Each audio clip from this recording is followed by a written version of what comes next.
dos cânticos que a nação de Israel usa para adorar ao Senhor. Usava os salmos. Salmos, hinos espirituais que eles salmodiavam o Senhor com o seu coração, cantando orações a Deus. O Salmo 49, os versos que nós lemos, ele vai tratar sobre resgate, redenção, e ele vai utilizar a linguagem de pessoas ricas, com posses, que se tentassem pagar o preço pela alma de alguém, falhariam miseravelmente. Não existe forma humana, na capacidade dos homens comuns, para se pagar o preço de uma sequer alma. Olhe para alguém que está do lado e diga: essa noite, o tratamento de Deus é sobre o preço da sua alma. Quanto nos dias atuais existem miríades de denominações, placas, templos, ministros, preocupados sempre com algo relacionado à terra, ou bens, ou coisas que se adquirem para esta vida e que aqui se encerram. Eu separo essa noite para falar acerca da tua alma. Aleluia! Não só da alma em si, mas do preço que houve e que teve que ser pago pela tua alma. E o salmista está mostrando que o homem, mesmo que tenha riquezas, prosperidade financeira, de tal forma que tenha muitos bens, com tudo que ele tiver possuído, miseravelmente ele vai falhar na hora de resgatar uma alma, porque nada nessa terra e nada físico consegue pagar o preço de uma alma sequer. O texto diz que a redenção de uma alma é caríssima. Aleluia! É interessante que com tudo que este homem, que seja o mais rico que houver, tem, ele não consegue pagar o preço de uma alma. Por que isso, pastor? Porque a alma é a pessoa em si. Diga comigo: eu sou uma alma. Diga com vontade: eu sou uma alma. Gênesis 2:7. Soprou o Senhor Deus sobre o homem o fôlego de vida, e o homem tornou-se uma alma vivente. Só havia um corpo físico modelado por Deus. Ele sopra um fôlego de vida, que é o espírito humano, dentro deste corpo. E agora cria-se um terceiro elemento chamado alma. E a alma não é algo que, após ter sido criado, um dia se acabará. Não. O teu corpo voltará ao pó, o teu espírito voltará a Deus, mas a tua alma seguirá para a eternidade. Aleluia.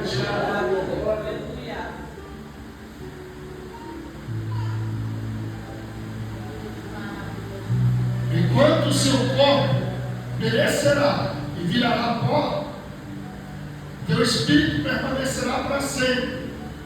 Seja ele de crente ou de ímpio, voltará para Deus. Mas a alma é quem você é. A alma fala de vontade, a alma fala de intelecto, a alma fala de emoções e sentimentos. Isso é quem você é de fato. O teu espírito Deus te deu para que você se conecte a Deus. O teu corpo Deus te deu, para que se você se conecte ao mundo e todos que façam parte deste mundo. A alma é quem você é de fato. Esse corpo aí que você carrega, às vezes está em bom estado, às vezes está meio derrubadinho, está parecendo precisando de água. Tem uns que estão precisando mais do que eu. Mas é só a forma de você se comunicar com as pessoas que estão aqui. Interessa. Porém, a tua alma é quem você é de fato. E é o que vale para a eternidade. Vai para alguém que está do lado e fala: tua alma será para a eternidade.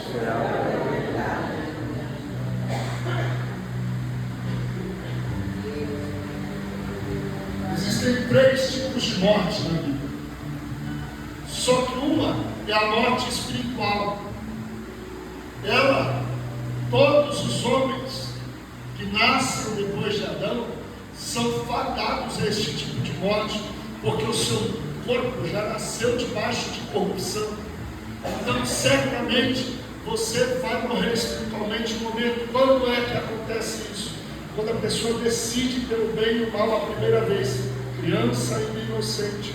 Quando você vai tomar a sua primeira decisão, por causa da corrupção que veio ao teu corpo, por causa do primeiro pecado de Adão, então, por causa deste corpo corrupto, na sua primeira decisão, você decide errado. Quando criança. Primeira vez que você, plena consciência, vai decidir entre o certo e o errado, entre o bem e o mal, você decide errado. Aconteceu comigo, aconteceu com você, aconteceu com todo mundo. Isso é chamado de morte espiritual. Paulo em Efésios 2 diz que estando mortos em vossos delitos e pecados, nos vivificou. Aleluia. É uma situação em que todos os seres humanos sem Deus vivem, mortos no pecado.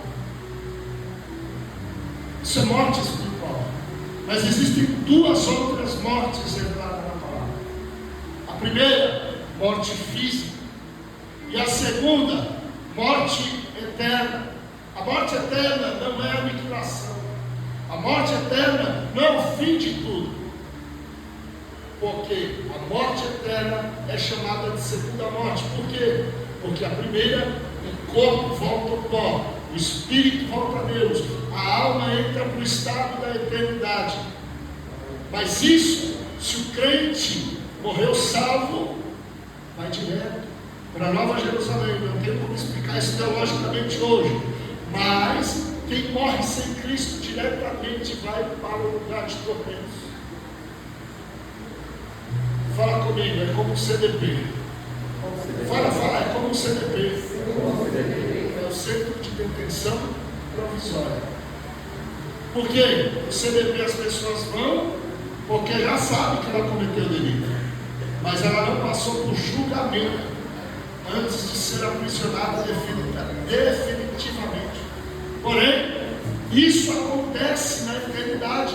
Uma alma que vai sem Cristo, ela vai para o lugar de tormentos, mas ela tem que ficar esperando o dia do julgamento, Apocalipse 20, onde o Hades dará os seus mortos, a terra dará os seus mortos, os mares darão os seus mortos. E eles passarão pelo julgamento para entrar para a morte eterna, que é o lago de fogo. Não é a aniquilação, não é o fim, é o estado onde a alma passará a eternidade longe de Deus, do lago de fogo. Olha para ver que está do lado de ver, isso é muito sério. Está conseguindo entender o nível de seriedade dessa mensagem hoje? Morte, fala comigo, morte é separação. A morte espiritual não é uma separação do homem de Deus. O homem está morto no delito e pecado, está longe de Deus, mas ele está vivo no corpo. Morte espiritual não é a morte literal. Já está separado. A morte literal separa o corpo do espírito e da alma. A morte eterna separa a alma de Deus por toda a eternidade. E o que mais vai fazer alguém sofrer não é o fogo do lago, é saber que teve a oportunidade de servir a Deus.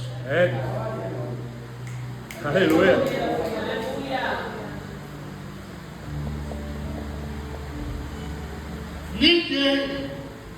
Ninguém vai para o lago de fogo apenas porque era um pecador. Sabe por que vai? Porque rejeitou o Salvador dos pecados. Salmo 49 está mostrando que não havia possibilidade para a humanidade. Diga para mim, não, diga assim comigo: não havia possibilidade para mim, para que eu fosse salvo. É o dilema de Paulo em Romanos capítulo 7, em que ele fala que o bem que ele quer fazer ele não faz, o mal que ele não quer fazer sempre está diante dele, e ele vem dizer: miserável homem que eu sou. Alguns versículos antes ele chega a dizer que se eu faço o que eu não quero fazer, já não sou eu que faço, mas o pecado que habita em mim. É uma força terrível que não deixa ele fazer o que é correto. Isso é o poder do pecado. Mas em Romanos 6, antes ainda disso, ele vai falar assim: olha, libertados Aleluia. do pecado, fostes feitos servos da justiça. Aleluia. Olha para alguém que está do lado e fala: houve alguém que pagou o preço para que você fosse liberto do pecado. E aqui é a chave, porque nós queremos nos apoiar nesse ponto frágil da doutrina, olhando para Romanos 7, esquecendo de Romanos 8, e a gente fica: o bem que eu quero fazer eu faço, o mal que eu não quero sempre está diante de mim. Mas aí Paulo não para por aí, ele fala: quem me livrará? Ele faz a pergunta: quem me livrará do corpo desta morte? Quem vai me livrar do destino da morte eterna? E ele continua respondendo: mas graças eu dou a Deus por Cristo Jesus. Graças eu dou a Deus por Jesus Cristo. Quem aqui tem um motivo de levantar a mão para alto? Um motivo de agradecer ao Senhor Jesus, porque Ele pagou preço. Sobre a redenção da alma, Levítico 25 vai mostrar sobre a redenção de alguém que se vendia como escravo e outro que se assenhorou sobre ele porque ele se empobreceu e se vendeu para alguém como escravo dentre os seus irmãos. A Bíblia Sagrada diz: se o estrangeiro e o peregrino que estiver no meio de ti se enriquecer e teu irmão se empobrecer e se vender ao dito estrangeiro, haverá direito de resgate. Fala comigo: direito de resgate. Direito de resgate. Vamos falar de alto? Fala: direito de resgate. Direito de resgate. Olha isso. Fala assim: estrangeiro, peregrino. Lembra alguém de você? Se o estrangeiro é o peregrino que estiver no meio de ti. Livro de Jó, capítulo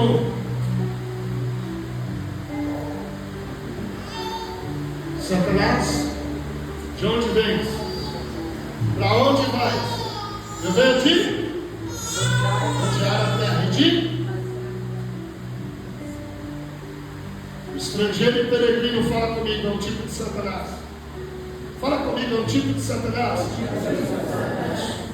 Só que o irmão que se empobrece, se vende ao tipo de Adão. Ele se vendeu a Satanás por meio do pecado. Qual é a maior prova, pastor? É que ele passa os reinos do mundo para o domínio do diabo. Hebreus vai dizer que Satanás toma pelo império das trevas o domínio por causa do pecado. E agora a terra estava debaixo de um domínio. E ainda até os dias de hoje parcialmente. Por quê? Porque quando o homem que recebe a autoridade de Deus sobre toda a criação peca, ele passa para Satanás isso. Fala assim, quem me vence, se a senhora é de mim. Foi isso que a humanidade fez. Deixou-se assenhorar por Satanás. Aí você olha e fala, Adão miserável. Aí você olha para você, aí você fala, eu também era miserável. Porque ninguém aqui pecou com o pecado de Adão. Você pecou com o seu próprio pecado. Eu pequei com o meu próprio pecado. Não posso ficar pondo culpa de Adão, não. Adão pecou o pecado dele de comer do fruto que não era para comer. E eu, toda vez que pego, sabendo que não era para fazer. Mas alguém decidiu pagar o preço. Aleluia! Preste atenção nisso. Jesus acaba de jejuar 40 dias e 40 noites. Quantos? 40 dias e 40 noites. Tá bom. Satanás aparece e fala para ele, ó, se tu és o Filho de Deus, transforma a pedra em pão. Nem só de pão viverá o homem, mas de toda a palavra que procede da boca de Deus. Aleluia. Satanás leva ele para o lado do tempo. Fala, olha, você já leu o Salmo 91 que eu sei. Então, você sabe que os anjos vão te proteger para que você não tropece com o pé em pedra. Jesus olha para ele, também está escrito, não tentarás ao Senhor teu Deus. Aleluia. Satanás leva Jesus ao alto do monte em um instante de tempo. Presta atenção nisso. Um instante de Quem que ele levou?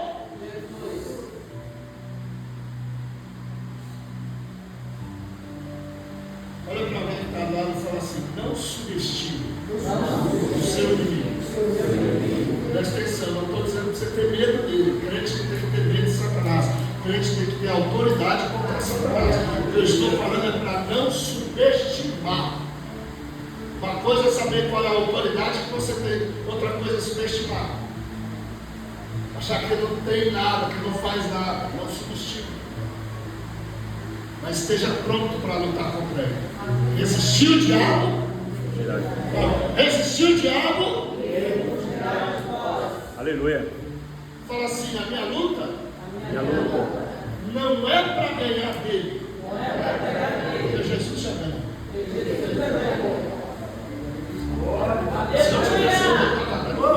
Aleluia. Jesus já ganhou. Fala assim, minha luta consiste em não ser tirado do meu lugar. Resistência. Aleluia. Vai, fala para alguém aí, resiste.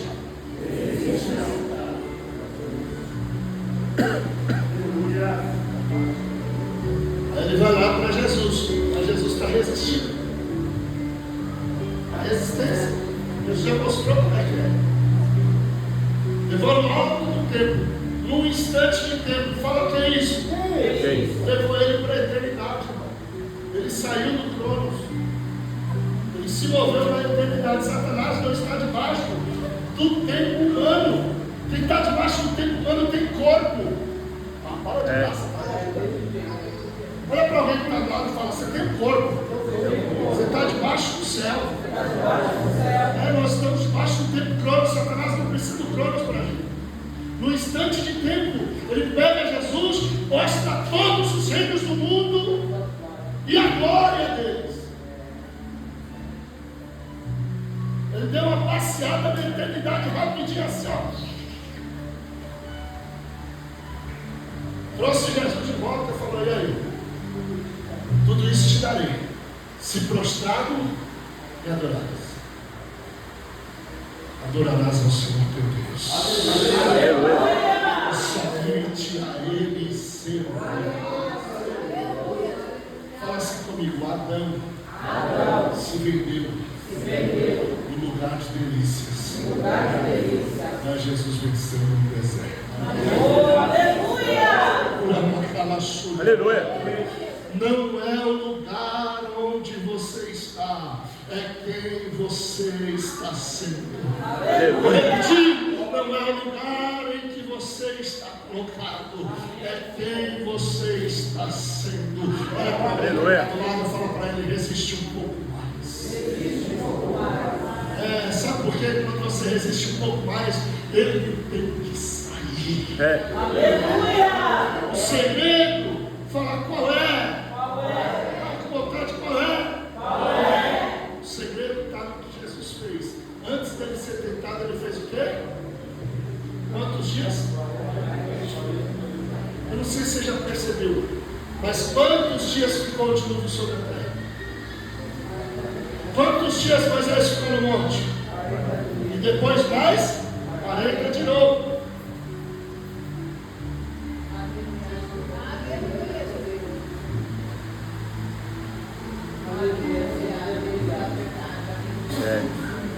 Fala assim: rompimentos de ciclos.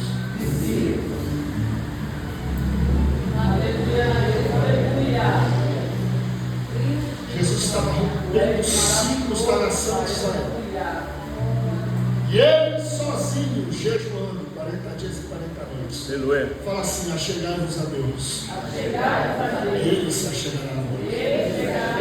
Não tem como resistir o diabo para ele fugir, sem primeiro se achegar a Deus e Deus se achegar a você. Vou repetir de novo: não tem como você resistir o diabo para ele fugir de você, sem primeiro você se achegar a Deus e Deus se achegar a você. Diabo diz: achegai-vos, pois, a Deus, e ele se achegará a vós. Resistir ao diabo e ele fugirá de vós.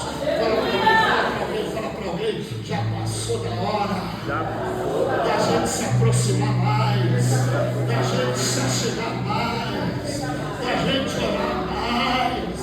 Vai fora, ajuda! Fala! Passou da hora da gente se ajudar mais. É isso. Aleluia! Glória a Deus. Jesus já existiu. E o que ele fez? Aleluia! Fugiu.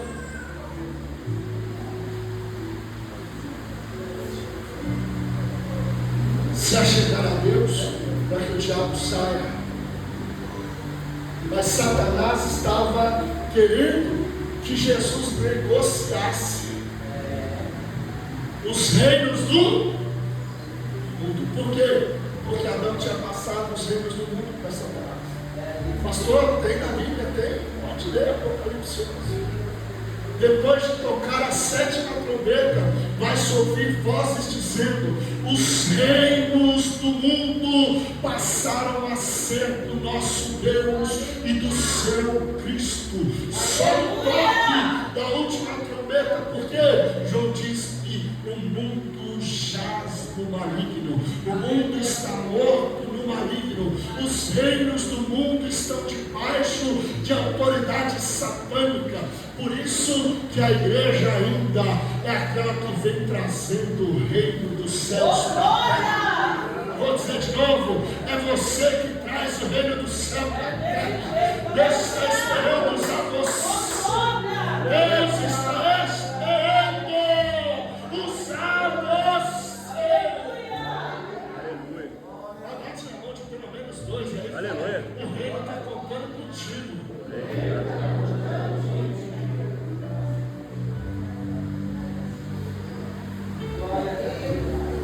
Satanás ganha os reinos de Adão, mas ele está tentando negociar com Jesus Mas Jesus veio pagar o preço, não para o diabo, porque o diabo tomou através do engano.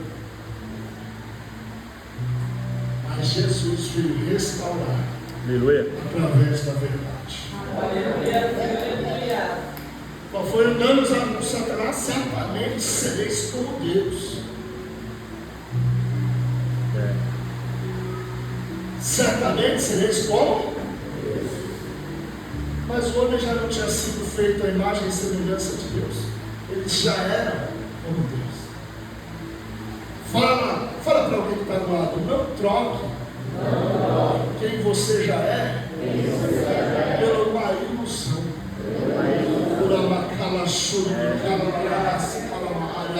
Nada do que Satanás apresenta é na verdade. Tudo que ele apresenta é com engano, é com mentira. É para tirar o que Deus já te deu. É para tirar o que Deus já te deu. Fala para mim que está no teu lado. Guarda. Por favor. Fala para mim de novo. Fala, guarda aquilo que Deus te deu. O que a Bíblia diz? Guarda o que? Para que ninguém tome. Fala, você já tem a coroa. Passa a mão aí. Aleluia. Não está acreditando que tem? Tinha que estar física, vendo? Para acreditar que ela está aí. Guarda o que? Não tem, rapaz. Para que ninguém. O diabo é especialista em enganar. Ele utiliza sofismas, palavras que parecem verdade, com o fim de te tirar do propósito de Deus. Mas Deus está falando com alguém hoje aqui. Eu estou trazendo a minha verdade. E conhecereis a verdade, e a verdade vos libertará. Se pois o Filho vos libertar, verdadeiramente sereis livres. Livres. Jesus venceu uma parte do deserto, mas ele continua uma vida sem pecado, sem se entregar a nada que a sua volta venha querer tirá-lo do propósito de Deus. Fala por quê? Fala por quê?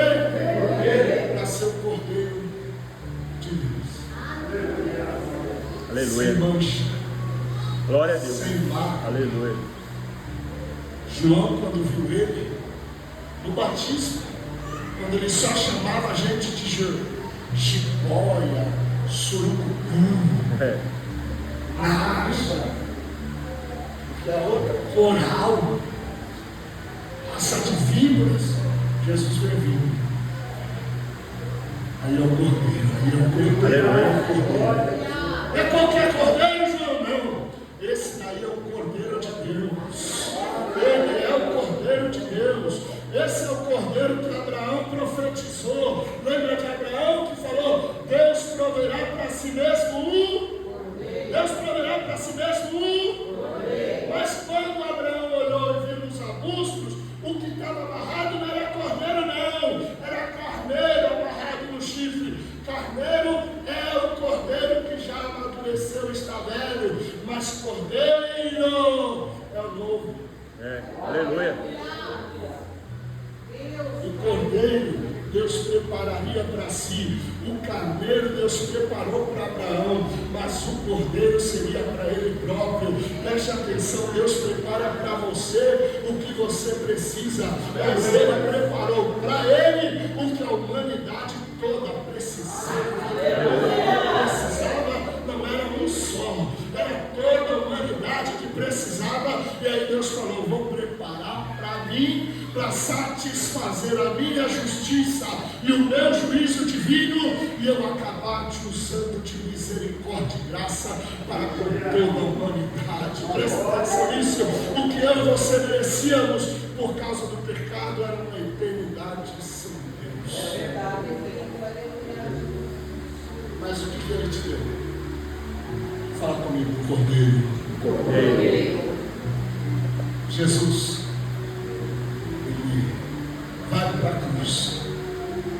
como Cordeiro de Deus, ia para o altar.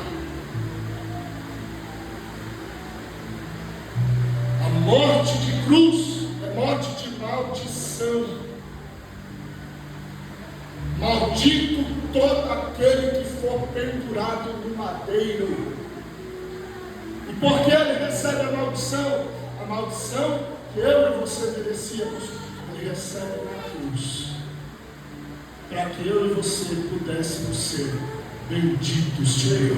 Olha para alguém que está do lado, fala para ele: sobre você não permanece nenhuma maldição, porque ele levou na cruz as nossas maldições, e sobre ti permanece a bênção de Deus. Quem recebe essa palavra, sobre ti não permanece maldição, sobre ti permanece a bênção. Está na cruz. Quando Satanás percebe o que ele fez de errado, porque Cristo se entrega para a morte,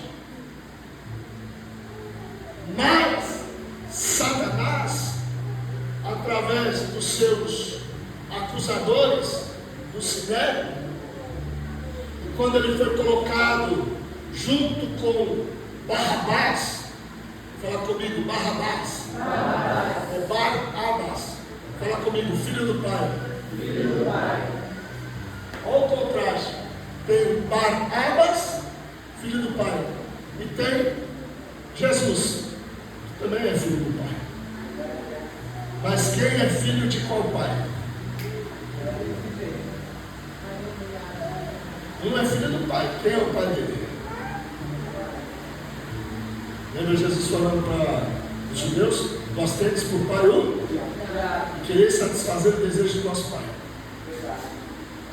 Um era o Barrabás, mas um é Jesus, o Filho de Deus, o Filho do Pai Celestial. Quem a humanidade desejou?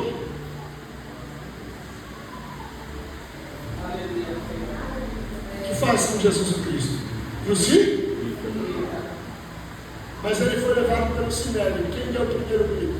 Os sacerdotes. Crucificam. A multidão vai junto com a liderança. Crucificam. Jesus para na cruz. Quando Jesus para na cruz e o diabo percebe a movimentação do mundo espiritual, agora fala comigo as perguntas. Se tu és o Filho de Deus, ele percebeu na cruz. Fala, ele percebeu na cruz. E verdadeiramente ele era o Filho de Deus. Pergunta por quê? Eu vou entregar. Fala por quê? Por quê? Porque ele falou assim na boca de um: se tu és o Filho de Deus.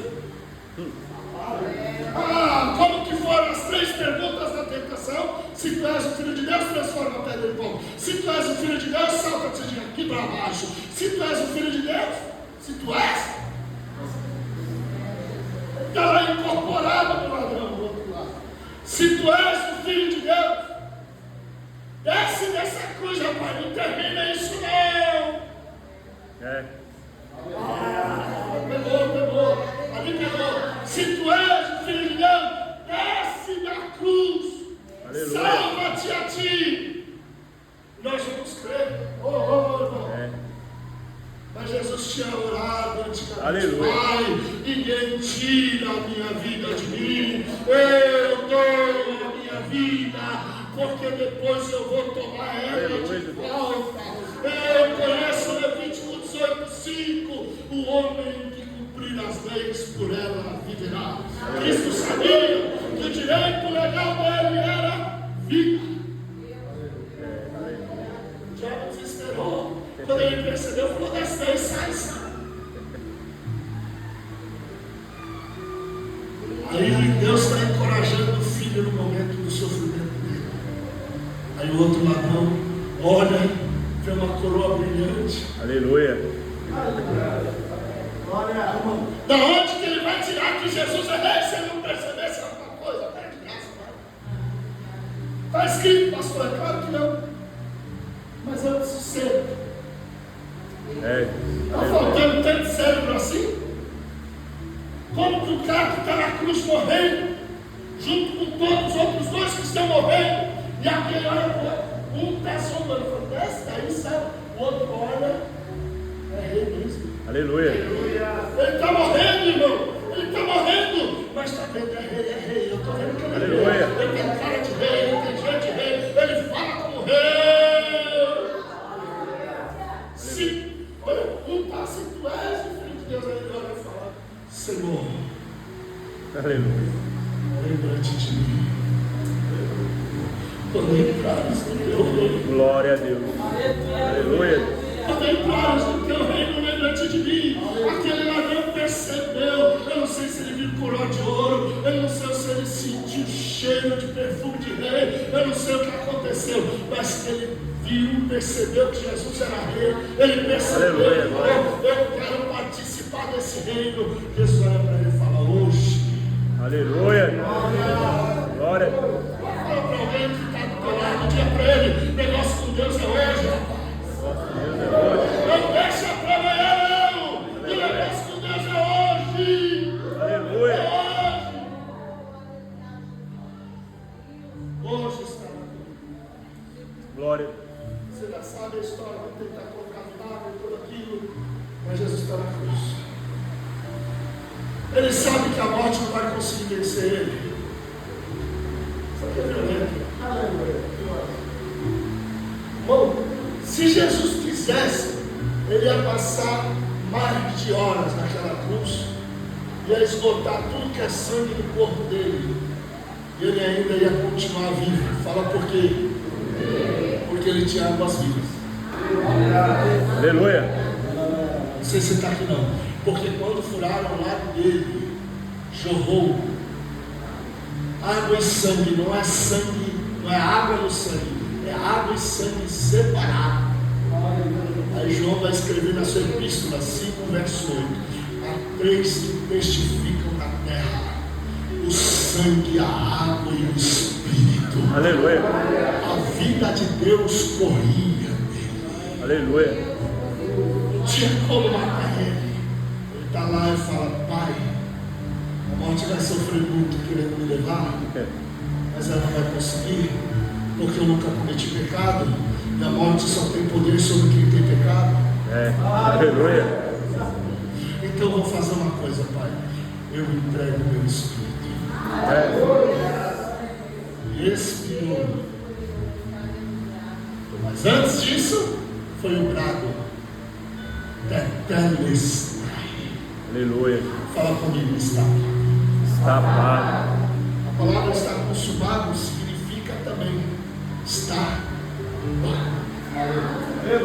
Aquele preço que ninguém conseguiria pagar, o verbo que estava na eternidade se fez carne. Aleluia. Habitou entre nós, viveu uma vida sem pecado, para ser o Cordeiro de Deus, levar os pecados de toda a humanidade nele, e na cruz receber a maldição de todos, e por meio da sua ressurreição dar direito de vida a todos. Aleluia. Glória. Fala assim, por isso que ao crer na morte dele, Eu creio na morte. eu morro junto com ele, Eu morro junto. mas ao crer na sua ressurreição, Mas eu creio na sua eu recebo a vida dele. Quem já recebeu a vida dele? Quem já recebeu a vida dele? Só quem recebeu a vida dele dá glória, dá aleluia. Fala, eu estou vivo, Senhor. Aleluia. Você recebeu a vida, direito de vida. Eu falo para alguém: você não pode pagar preço por isso. Não pode pagar preço. Fala, você falharia miseravelmente, Você vai dar. mas ele pagou por você.